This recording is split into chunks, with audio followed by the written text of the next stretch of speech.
Welcome to the show, sports fans. This is the Treasure Valley Prepcast on IdahoSports.com. That's right. Welcome in. It is another edition of the Treasure Valley Prepcast on IdahoSports.com. Brought to you by No Vape Idaho, Idaho Public Television's campaign to raise awareness about the dangers of youth vaping. Be smart. Don't start. We're here to talk the biggest District 3 stories week in, week out in the great state of Idaho. My name is Brandon Baney, and we are joined by our Treasure Valley expert and NC State super fan, Logan Green. What's up, LG? Hey, I got my ACC champs t-shirt, one of a few. I might have multiple, like I said. It's funny, my mom called me this morning. My mom is coming to visit to, come see her grandkids, right? That's why she's coming. On Friday, and she was out and about this morning and stopped in. It's called the Red and White store in Raleigh, and got me a sweet. She's like, "You want this shirt? How does it look?" And it's a Sweet 16 shirt. I'm like, "I'll take that one too." So adding to my repertoire. So yeah, it's a what a wild ride. Everybody heard all about it last week, and here we are again as State continues to stay alive. And I hope we're here next week saying the same things, because then it's an even bigger story. But the lowest remaining seed in the NCAA tournament left, and the ACC, the poor ACC, the not better than the Mountain West ACC, somehow has 4 bids, 4 teams playing in the Sweet 16. That's 25% of the Sweet 16. That is the ACC, and Brandon, I mean, there's some teams that get all the love, right, in the regular season, and then there's there's conferences that show up in the postseason, right? I mean, and you like UCLA, and the Pac-12 is another one that seems to always show up, whether people want to admit this stuff or not. This is what actually happens. Kind of seems to happen here in Idaho as well on the high school scene, at least to me. You tell me, but it seems like a lot of times we go into the postseason and there's a lot of talk about Treasure Valley, and then East Idaho always seems to come in maybe a little less respected. And I don't know, East Idaho always seems to do pretty well at state. So yeah, I mean, it's true. I mean, how many times in football there's always an East Idaho team in the mix, right? It didn't happen at 5A basketball this year, but I mean, there's always somebody that's in the mix there. Yeah, it's interesting for sure. So yeah, good luck to your NC State Wolfpack. They're in the Sweet 16 now for the men's tournament. The women's tournament, they're in the second round. Sweet 16 as well. No, they won. They won yesterday, so they'll play in Portland. Stanford. They play Stanford. Okay. I know the women's schedule's a couple of days off from the men's. So yeah, it's like a day off a little bit. So it's one of just a few teams to have your go to a bowl game and then have your men's and women's basketball team go to the Sweet 16. So I don't know. I guess that's pretty good, right? I guess that means I don't know. I mean. And we know NC State's baseball program's no slouch either, Logan, right? Well, they it's really like, yeah, they're in the top 25 right now, but they started off really high, and then they took some whippings behind the woodshed. Georgia Tech rolled them around and spanked them and threw them out, and Clemson did the same thing, and then they go and they win a series with Duke, who was in the top 10. They do that kind of stuff. So yeah, it's fun. It's definitely could be worse teams to root for. So, and you tell me. I don't follow college baseball too much, except for looking at who the top players are for the draft. Maybe seems like Wake Forest has a lot of. Yeah, well, they won the national championship, the College World Series last year. And so, hey, Wake Forest just down the road from NC State, and they let them have their moment. It's cute. It's just kidding. I'm just kidding, because I would have loved to win that tournament too. So I'm just teasing them. But yeah. Anyways, yeah, they're loaded. I mean, yeah, lots of good stuff going on over there. So Yes. it's and lots of good stuff going on here too, like right in the middle of baseball, right? There's a lot of good teams here in the Treasure Valley that went and did great things over spring break, right? Like I didn't do anything over spring break except watch other people play sports. And a lot of kids from the Treasure Valley went on the road, went to Arizona, California, wherever, and like really just pounded it to some of these other out of state teams. And we talked about this a lot with basketball, right? Where teams are going out of state and playing tournaments, and we love to see them win. You see it in football too. Emmett went to California, right, a couple years ago, and they smashed a team. Laguna Beach came up and played Homedale. Homedale took them to the woodshed there. And the baseball scene is no different right now from what we saw out of state over the past few days. Yeah, so let's start there. Let's talk about. So we talked about Middleton last week, Logan. We don't need to hash that out. They went and played at the Greenway Festival in the greater Phoenix area and cleaned up against just a litany of teams from Arizona. They only lost one time down there at that tournament, so it was a good run for Middleton. Yeah. We had other teams. Did you just sneeze? I coughed. Yeah, that was me. That wasn't a weird noise. Okay. Because sometimes I have to go away from the video screen to look at, my stats and what I've got pulled up here. So we had like Eagle, Coal Valley Christian, and Emmett all went to a tournament in Arizona as well. And all fought and competed pretty well. Columbia, we'll talk about here in a second. They're in Anaheim, California, or maybe on their way back now. But let's start with Eagle. Eagle went down and played in the tournament in Arizona as well. Not the Greenway Festival. No, this is the Chris Moon Memorial Tournament in Tucson. And they beat Chala, Arizona, and Sahuao, Arizona, and Catalina Foothills, Arizona. And they beat Canyon del Oro, Arizona. They even beat a team from Oklahoma, Logan, Rattan, Oklahoma. The one loss was to Push Ridge Christian, Arizona, 10-6, but otherwise they went 1, 2, I bet 3, they recruit. 4. They're a private school, right? I'm sure they're just recruiting. Yeah. Eagle goes 5-1 on this trip down to Arizona, and they're 7-1 overall to start the year. Sorry, I have to look up where is Rattan, Oklahoma. It sounds like it's in the middle of nowhere. Yeah. But the weather is always nicer there, so they probably got a jump start on the baseball season. And that's the thing we bring up too with all these Arizona schools, right? Some of them play baseball year round down there. It is like, yeah, it's like near the Texas and Arkansas border in the middle of nowhere. Sorry, I had to take a look there and see where that was at. So anyway, yeah, I mean, they go down there and really take care of business, just like we talked about with the other teams. And, they've got a lot of great players. We'll talk about some of them in a minute, but I'm really curious. It starts tomorrow. They have a back-to-back with Hawaii coming up.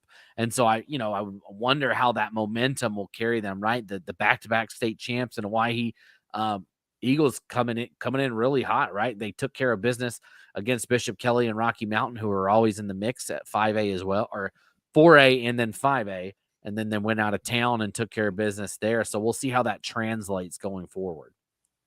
Yeah, and this is an Eagle team that is led at the plate by a young sophomore, Caleb Zawadski, 478 average, Logan. He's got 11 hits and 23 at bats, just absolutely smoking. And then guess what?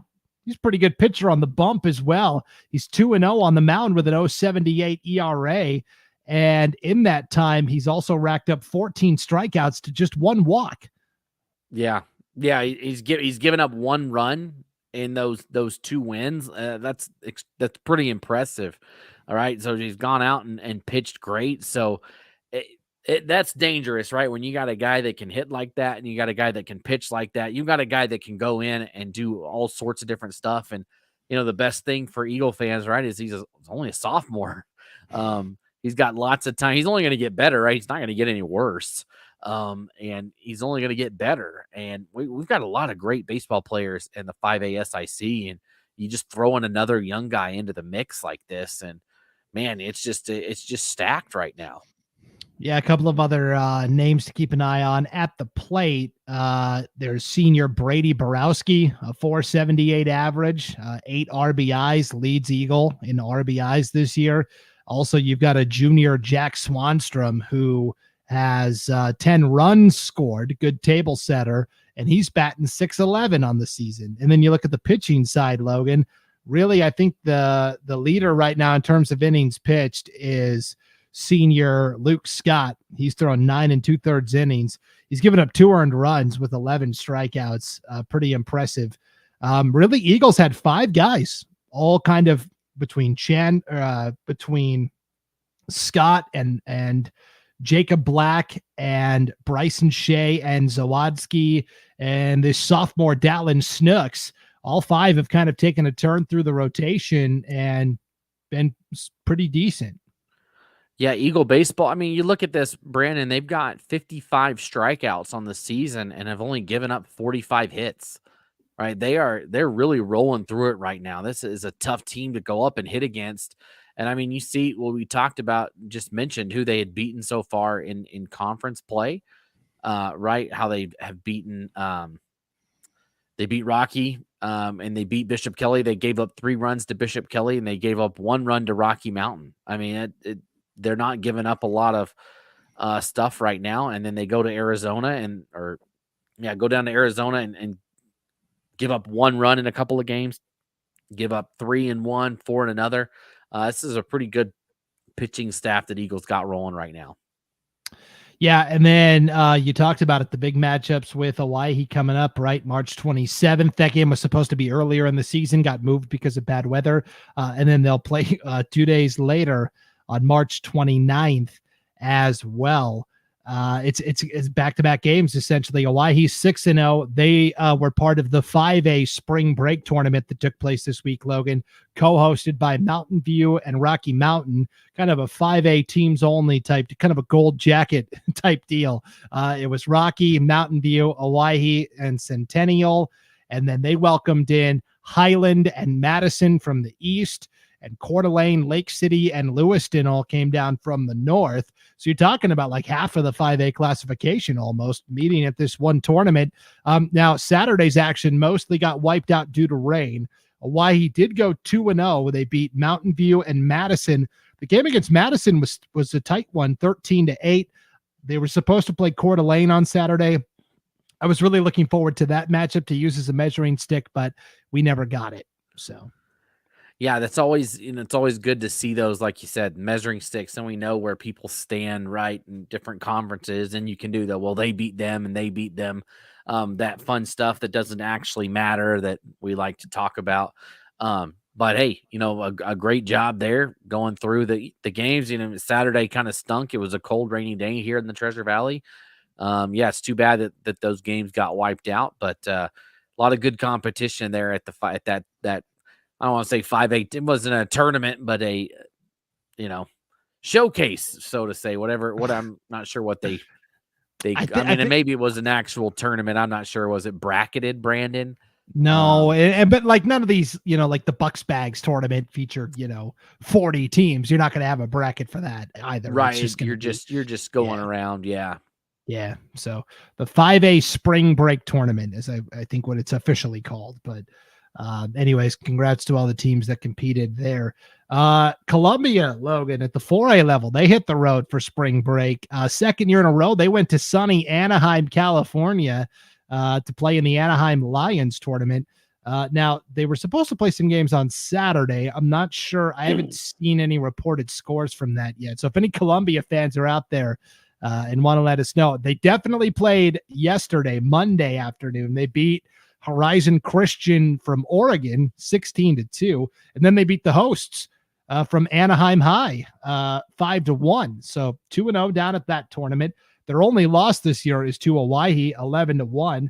Otherwise, Columbia's off to a 7-1 start and rocking and rolling. And the Angels are going to be so terrible this year out in Anaheim. They may have asked a couple of those Columbia guys to hang back and play for the big club. Well, when you look at the schedule, right, it says a win over Anaheim. It's like we don't have to say which Anaheim. Are we talking high school? Are we talking the Angels? because it wouldn't surprise me either way if they beat either one of them. Just kidding. But yeah, it's awesome. I mean, anytime we see these big names, right? You like what we talked about with Homedale beating Laguna Beach. It's just super fun to see these big names, right? See a big name and one of our teams knock them out, right? Anaheim. That's a name, right? Everybody knows that name. Everybody, doesn't matter where you're at. People are going to know, oh, Anaheim. Yeah, Anaheim, California. Oh, they lost a team in Idaho. Like, I think it's awesome whenever we can do that and have that notoriety. Huge win for Columbia, bringing that back home. Yeah, it was really cool to see. And so if we do a deep dive into this Columbia team, let's start at the plate. Senior Hunter Christensen is batting .500 on the season, Logan. In 22 at bats, he has 5 triples already this year. Yeah, that's what's the average amount of triples hit in a year by a great player? It can't be that many. It's such a difficult thing to do. You got to hit it in the right part of the park and not out of the park. And he's already got 5. It's a great opening start to the season for Christensen. Yeah, and I mean, you continue to go up and down the lineup. There are 1, 2, 3, 4, 5, 6, 7, 8 different players batting .300 or better. One is hitting .412. That's senior Gabe Schwenken. And then you've got Christensen, who's batting .500. And so it's a hot start to the year.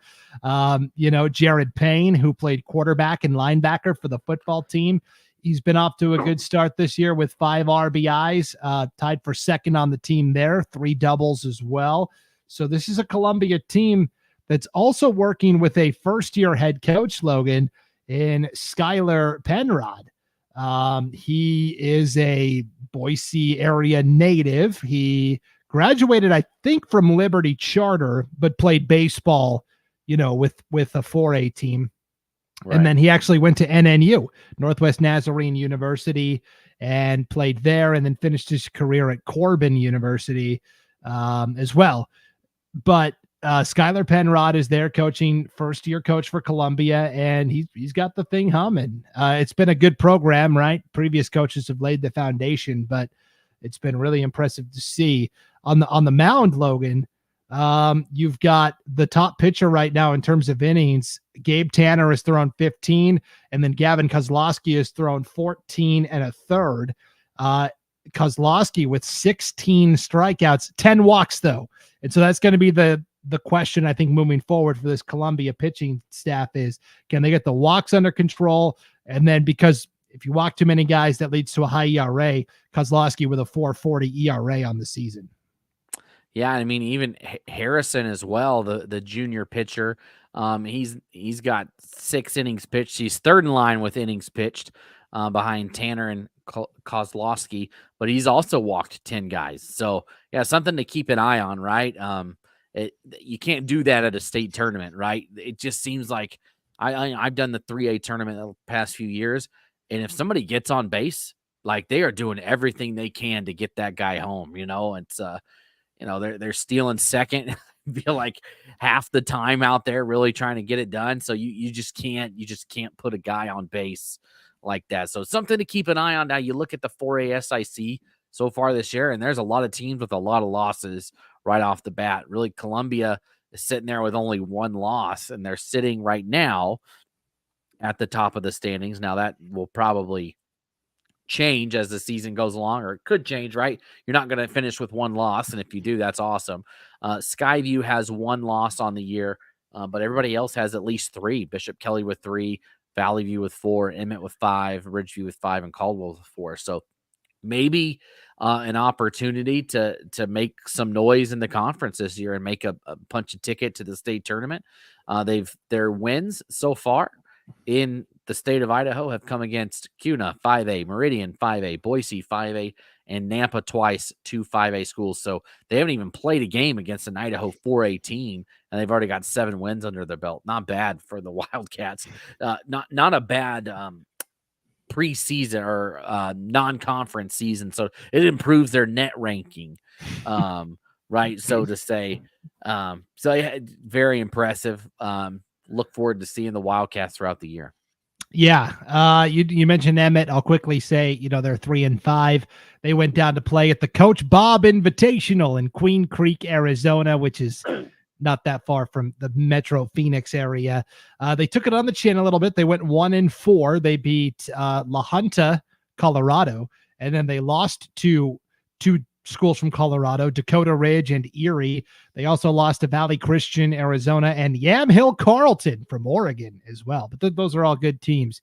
So Emmett, I'll be interested to see once they get back into Idaho competition, how they do there. And then we did want to give a shout out as well, Logan, to the Parma baseball team before we move on to softball here. Caden Cole really burst onto the scene last year as a freshman pitcher for Parma to the point where we talked about everybody, had an ace, right? We've talked about Fine from Homedale and for Fruitland. They had, oh my gosh, I'm blanking on the name now. The coach's kid that's graduated. And Payette had a really good dynamic kid. And Parma, we said, they're young. They're a young team. They've got some good young pitchers. And so Caden Cole, a sophomore, Logan, last week for the week, he beat Nampa Christian on Monday. And then he beat Filer last Friday. And look at this stat line: 12 innings pitched, a single earned run, 3 walks, 3 strikeouts, and then, 3 walks and then 15 strikeouts across the 2 starts. And then he did work at the plate too, 8 for 14 in the 2 wins also. Yeah, and he's, you look at their schedule, right? They've got a couple of losses there for Parma going through the schedule, but they've all been relatively close, right? They've hung around with Nampa Christian a few times. They beat Filer, hung around with them another time. And so, maybe that's just a team that's just looking for that. They're just trying to get going, and you got a guy like that can step in and help your team get going. That's exactly what you need. Yep, for sure. So we'll keep an eye on Parma. They started 1-8 last year, Logan, and then we're, a play or 2 away from playing for the district championship when we got to the district tournament. So, they're 1-7, but we've seen this story before. Yeah. And you know what? It doesn't matter. That's the thing. That's the beauty or the not beauty, right, of high school sports in Idaho, right? You could go 0-20 and get it together at the district tournament, right? And you're still playing at the state tournament. So, you learn things about your team, you figure things out, you go along, and you hope that when you get there towards the the last few weeks of the season, that you're playing your best baseball, and that at districts you're ready to go, because it's crazy. I mean, I was talking to my kids in the car on the way to school today to drop them off, and I think we counted like 34 days of school or something left for them. And, we're not that many weeks away already from talking about district baseball. I know we literally just started, but, teams are going to start getting into it. And now's the time to start turning the corner. You can kind of look at the last few weeks as learning about your team, and then you get it together for when it really matters. Yep. Pretty impressive stuff. And yes, the runway is getting shorter and shorter. That is for sure. All right, let's talk. And the name, by the way, I was trying to think of was Bidwell, Zane Bidwell. Yes, Zane Bidwell. Fruitland. Yeah. Jeez, I can't believe I spaced on that, but it's all right. Let's talk Parma softball, Logan, because I don't know if you've looked, but they're undefeated. The first time in a long time we've gone this far into a season, and Parma's sitting there undefeated. Pretty impressive stuff. Yeah, and they've really kind of rolled through what they've done so far. They beat Marsing by 10 runs, and then they beat Adrian, Oregon by 19, and then they had some close games with Nissa, Weiser, and then 2 wins over Nampa Christian. So they've really, they've done it in a variety of ways, and that's what you like to see, right? You've seen them win a close game, a couple of those. You've seen them win a couple of blowouts. And so the team can do it, right? Doesn't matter. If the bats are alive, they can win a game. or they can get the bats hot and win a game, or they can do it and they can grind it out like they did against some good schools. And we talked about this last week for a little bit. It's been Homedale and it's been Weezer the last couple of years, right? Even not just in districts, but at the state tournament as well. And Parma kind of lurking in the back, just raising their hand saying, hey, we're here. We want to get in on this party too. And right now they haven't played outside of the one game with Weezer, a conference game yet, but pretty much everything going forward, a couple scattered games here and there that are non-conference game, but it's time to get down to the meat of the conference schedule, and Parma's a team that we need to watch out for in softball. Yeah, Parma's off to a 9-0 start, Logan. They have they beat Marcin twice. They beat Firth in a non-conference game. They've beat Nampa Christian twice. They are 3-0 against the state of Oregon. They've beaten Ontario, Adrian, and Nissa. And so when you look at, okay, well, how are they getting it done? It really is a team effort. I mean, when you look at the batting averages alone, Logan, there are 5 players batting 400 or greater. Now, one of them is a freshman who has 2 plate appearances. So really 4 regulars are batting 400 or greater, and they're all underclassmen. Juniors Zoe Heffelfinger and Lakota Leppert, and then sophomores Maya Jensen and Wesley Crockett. We've heard some of those names in other sports like Jensen and Heffelfinger, right? Yeah, it's like I did the girls state tournament where we saw those Parma girls for state basketball, and I'm like, hey, I know those names. And I mean, you see that, right? And the 3A SRV is a great conference, right? Where you got great athletes that do it in all sorts of different sports, and no different right there for Parma. Yep. So toughest win so far was probably the Firth game. They had to win 11-10, held serve in that non-conference game with Firth, and Firth's, pretty good softball program over the years as well. So, and then when you look at the pitching as well, really Wesley Crockett, in softball, you need one, right? And if you have one, you're good. Crockett, 35 in a third innings already pitched this year, Logan. 54 strikeouts, only 13 walks, and a perfect 5-0 record with a 2.18 ERA. Yeah, that'll work. That'll do. Only a sophomore. So exactly. And this is the second time we've talked about a great sophomore in the area, right? You can come in and you can just get ready to go. Maybe more than other sports, right? Where you might need to build up to it more, but you see that a lot, right? Young kids coming in right off the bat, and no pun intended, but coming out hot. And Parma baseball is softball, excuse me. Right now is doing that, right? Coming off hot right now, undefeated, and about to get into the meat of the conference schedule. This will be another fun team to watch going forward. Yep, definitely one to keep an eye on. And then we did want to touch on the WTP, the Win the Pitch softball tournament that took place, Logan, Friday and Saturday. Most of the Saturday action got wiped out, but because this tournament was held in a couple of locations that fall outside of that metro area, specifically Homedale hosted games this year, and Middleton hosted some games this year. And those games, and the games at Valley View too. Valley View must have just missed all that rainy weather, but those venues were intact, and so they kind of got to play their games out still on Saturday. But all you have to do is look at the standings in the 5A Southern Idaho Conference for softball, and you see Mountain View's 8-0, Boise, Middleton, both 7-1. Owyhee is 5-1. Timberline is 7-2. Bora is 4-1. They all did exceptionally well at the WTP. I mean, Bora went 2-0. They beat Gooding and Jerome. Boise went 4-0. They beat Fruitland, Weezer, Century, and the Owyhee JV. You look at Timberline, they lost to LeGrand, Oregon 10-0, but they beat Skyview, and they beat Sugar Salem, and they beat Seattle Prep from Washington. You look at Owyhee, they only got 2 games in, but it was against Homedale, which is a 3A powerhouse, and Pocatello, which was undefeated until the 4A state championship game last year.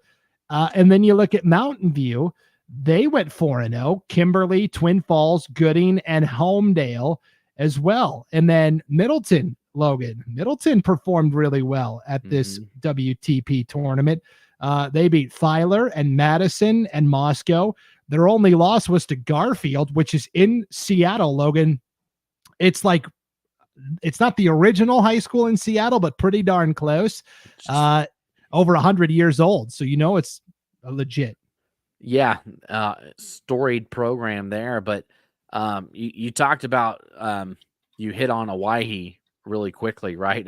At the beginning of or you're talking about them beating Pocatello and Homedale. They have absolutely, they have one loss on their schedule to Bishop Kelly. And outside of that, they have been, this is the defending state champs, right?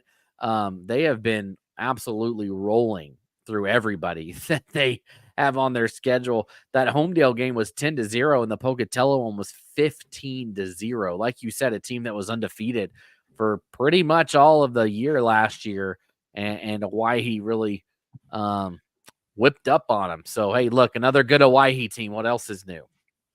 Yeah. Real quick, Middleton, they lost to Garfield High, Logan. Some fun facts. Garfield High School, named after President Garfield. I don't know if you knew that or not. President James A. Garfield. He was actually our first president ever to be assassinated. Yeah, we always remember shortest. He was the shortest term president, right? He was only the president for a very short period of time.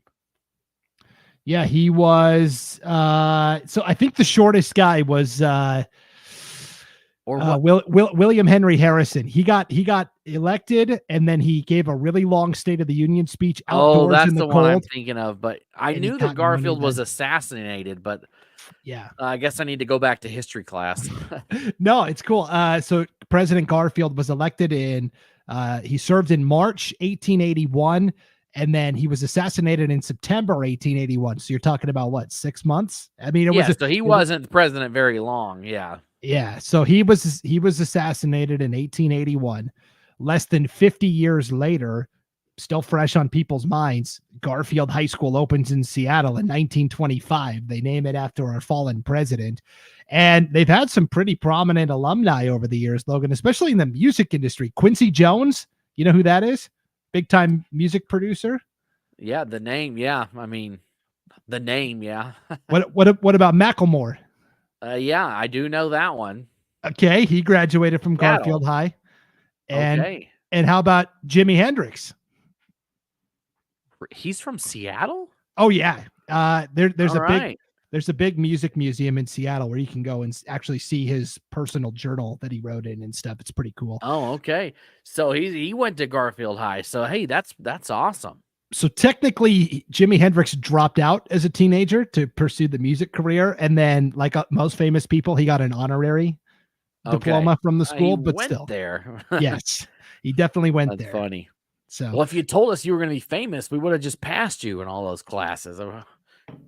That's really what I'm still banking on. I have 1 year of college under my belt, and then I left to just get hands-on experience in this industry. Make it big, Brandon, and then the Grizz will come and ask you to speak and have you walk across the stage. Yeah. So any universities out there interested in giving me an honorary degree, I'm all for it. You can put it up on your shelf back there. That's right. I got room for sure. So, okay. Before we get out of here, Logan, we're going to talk a little tennis, but before we do that, if you are from Idaho and you're between 13 and 18 years old, enter the No Vape video contest to expose the shadowy commercial tobacco marketing tactics behind vaping. You can create and upload your 90-second vape bashing masterpiece, and then if the judges like it enough, you could win a portion of the more than $10,000 available in prize money. You can enter April 1st. Winners will be announced May 1st. Raise your voice about the dangers of vaping and win big cash prizes from No Vape Idaho.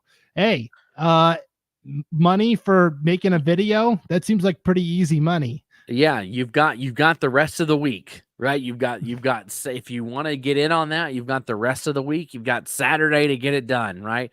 I think the deadline is April 1st. So, last reminder on that, be sure to get out and get that done. For sure. All right, Logan, let's wrap up with a quick look at the tennis leaderboard. We're just going to look at just kind of the leaders in terms of wins. It's the same old story, right? Bishop Kelly's going to be really good in boys and girls tennis. Timberline is going to be exceptional like they always are. Eagle is going to be phenomenal in tennis as well. Those are the teams we're really keeping an eye on. And then, if we're talking 3A tennis, Fruitland and Parma always seem to be really outstanding in tennis. So no surprise, Rhett Locke from Bishop Kelly is leading the state of Idaho right now with 4 singles victories. Trig Erickson from Eagle right behind him with 3, though, in the early going. And then it's Caden Seals and Preston Rollinson, each from Fruitland, each with 3. Also, schools in East Idaho are going, geez, we haven't even had a competition yet, let alone a chance to rack up 3 or 4 wins. But way to go, guys. Yeah. That's awesome. We're not even that deep into the season, and they've already putting up those great results. So congrats to them. Yep. Tyler Osborne and Colton Symes from Eagle, the top doubles team so far with 3 victories as well. And then on the girls' side, Logan, the ladies are a little bit behind some of those Magic Valley teams on the leaderboard. The leader in the Treasure Valley is Gabriella Huskinson from Bishop Kelly. She's got 3 wins. Savannah Hymas from Fruitland also has 3 wins on the year. The top doubles duo right now, Casey Hahn and Rainey Gross from Fruitland. They each have, as a pair, 3 victories. So way to go there. And then, of course, there's always mixed doubles as well, Logan. And Idaho is one of 2, Texas and maybe one other state does mixed doubles where it's 1 boy and 1 girl playing together. I really like it. I do too. Yeah. I know a kid that does it at Middleton here and there. And I think it's pretty cool when they do that. Yep. The top mixed doubles teams are Isabella Pryor and Jonathan Morostica from Caldwell, and then Austin Avery and Maud Slotz from Timberline. Maud Slotz, of course, great volleyball and basketball player from Riverstone. And then she goes and plays tennis with Timberline. Cool deal.